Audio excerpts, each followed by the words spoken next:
नमस्कार, आप देख रहे हैं आईएनसी टीवी। आपको लगातार हम भारत जोड़ो यात्रा भी दिखा रहे हैं, लेकिन इस वक्त है हिमाचल में। हम हिमाचल के सुजानपुर टीडा का मैदान में है। 2014 में प्रधानमंत्री श्री नरेंद्र मोदी जब चुनाव लड़ रहे थे तो उन्होंने कई वादे किए। उन वादों की हकीकत क्या है, देखिए आईएनसी टीवी की ये विशेष रिपोर्ट, जिसमें लगातार वो जितनी बातें कहे हैं वो आज तक कभी भी वो वादे पूरे नहीं हुए। हिंदुस्तान के खजाने को लूट लूट करके, गरीब के पेट में से लूट लूट करके विदेशों में बैंकों में जमा किया हुआ है। भाइयों बहनों, उसको वापस लाने का हमारा फैसला है। वापस लाना चाहिए नहीं लाना चाहिए भैया? जरा जोर से बोलो, लाना चाहिए नहीं लाना चाहिए? और मेरी तो बिल्कुल स्पष्ट मत है कि विदेश से काला धन वापस लाएंगे। माननीय मोदी जी ने 16 फरवरी 2016 को इसी सुजानपुर टीडा की रैली में लोगों से सवाल पूछा था कि विदेशों में जमा काला धन वापस आना चाहिए या नहीं। जनता जनार्दन की हां वाली हुंकार के बाद उस रोज मोदी जी ने काले धन को लेकर एक और बड़ा वादा किया था।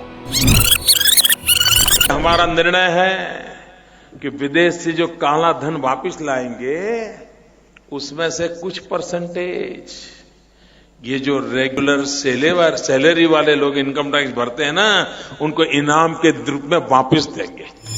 मोदी जी का ये 8 साल से ज्यादा पुराना वादा आज भी अधूरा है। दूसरी तरफ स्विस बैंक के आंकड़ों के मुताबिक साल 2020 में भारतीयों का 20,700 करोड़ रुपया उनके यहां जमा है, जो पिछले 13 साल की सर्वाधिक राशि है। मोदी जी, आखिर क्या वजह है कि अब आप काला धन वापस लाने की बात तो दूर, उसका नाम भी नहीं लेते हैं? ये विदेशों में जो काला धन है वो वापस लाने में आपको तकलीफ क्या हो रही है? हमें तकलीफ नहीं हो रही है। हम भाजपा के किसी कार्यकर्ता को तकलीफ नहीं हो रही है।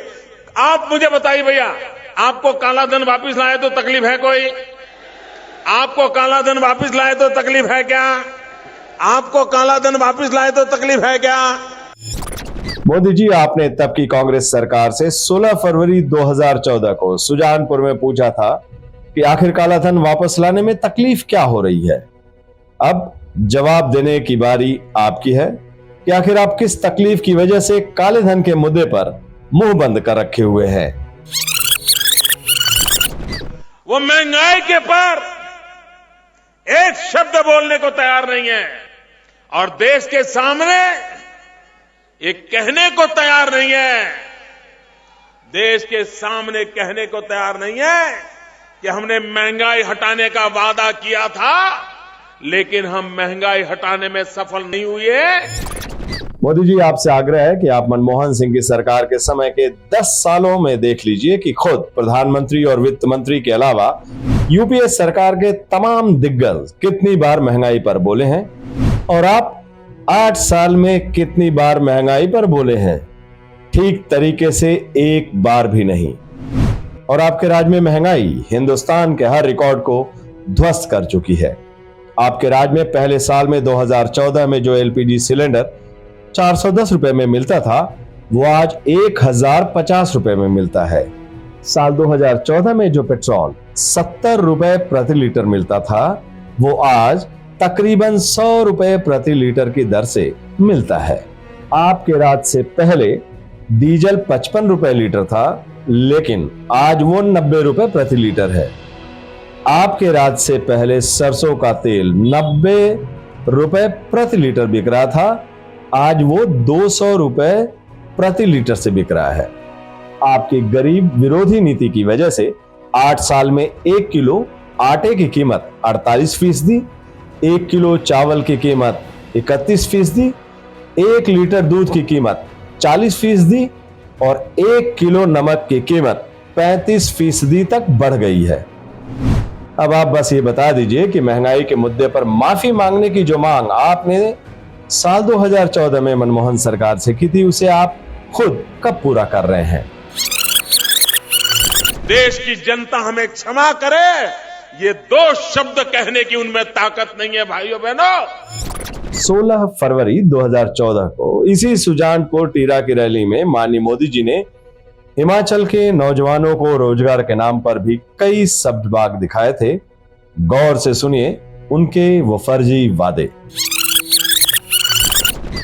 नौजवान रोजगार के लिए दर दर भटकता हो, बूढ़े मां बाप बेटा कुछ कमाई करके लाए उसकी आशा में बैठे हो, लेकिन उस नौजवान को भी भरोसा नहीं है कि मेहनत करने का इरादा होने के बावजूद भी वो अपने मां बाप का पेट भर पाएगा कि नहीं भर पाएगा। बड़े शातिर तरीके से मोदी जी ने रोजगार के मुद्दे पर इमोशनल कार्ड खेला था, लेकिन आज हिमाचल में रोजगार की हकीकत क्या है? अभी 5,20,000 युवा बेरोजगार है। दूसरी तरफ 67,000 सरकारी पद खाली पड़े हुए हैं। राष्ट्रीय स्तर पर बेरोजगारी की बात अगर आंकड़ों के जरिए करें तो सरकारी आंकड़ों के मुताबिक मोदी सरकार के आने से पहले देश में बेरोजगारी दर 3.4% थी, जो इस समय बेरोजगारी के सारे रिकॉर्ड को ध्वस्त करते हुए 8.7% हो गई है। बेरोजगारी के आंकड़ों पर नजर रखने वाली संस्था centre for monitoring Indian economy यानी CMIE के मुताबिक अभी देश में करीब 40 करोड़ लोगों के पास रोजगार है, जबकि मोदी सरकार के आने से पहले 43 करोड़ लोगों के पास रोजगार था। CMI की हाल ही में एक रिपोर्ट आई थी जिसमें बताया गया था कि भारत में अभी 90 करोड़ लोग रोजगार चाह रहे हैं, लेकिन इनमें से आधा 45 करोड़ लोगों ने निराश होकर रोजगार तलाशना ही बंद कर दिया। हमारे हिमाचल का किसान जो एप्पल की खेती करता है, अटल जी जब थे तो क्या कारण था कि किसान को पूरे दाम मिलते थे और यूपीए की सरकार आई, ऐसा तो क्या कारण हुआ कि दाम गिर गए? भाइयों बहनों, किसान ने मेहनत की,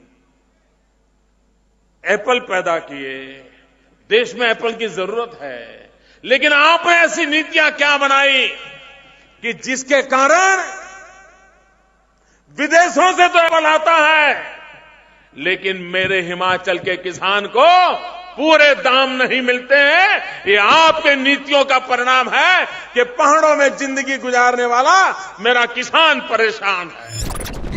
मोदी जी हिमाचल का सेब किसान आपके मित्र, मैनेजर और मार्गदर्शक अडानी जी की वजह से वाकई आज परेशान है। अभी अडानी जी सेब का पिछले साल की रेट की तुलना में 2 रुपए कम रेट दे रहे हैं, जिससे नाराज होकर सेब किसानों ने उनके खरीद केंद्रों का घेराव किया है।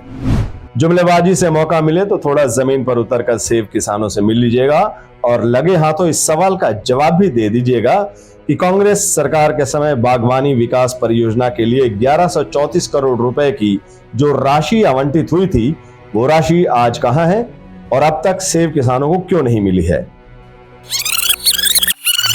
क्या भाइयों बहनों, एक अच्छा रेल नेटवर्क हमारे हिमाचल को मिलना चाहिए कि नहीं मिलना चाहिए? उसके लिए प्रयास होना चाहिए कि नहीं होना चाहिए? बिल्कुल मिलना चाहिए मोदी जी, लेकिन आपकी सो कॉल्ड डबल इंजन की सरकार ने हिमाचल को रेल का क्या तोहफा दिया? ऊना से हमीरपुर तक रेल लाइन का आपने वादा किया था, लेकिन उसका शिलान्यास तो दूर, अभी तक बजट का प्रावधान भी नहीं हुआ।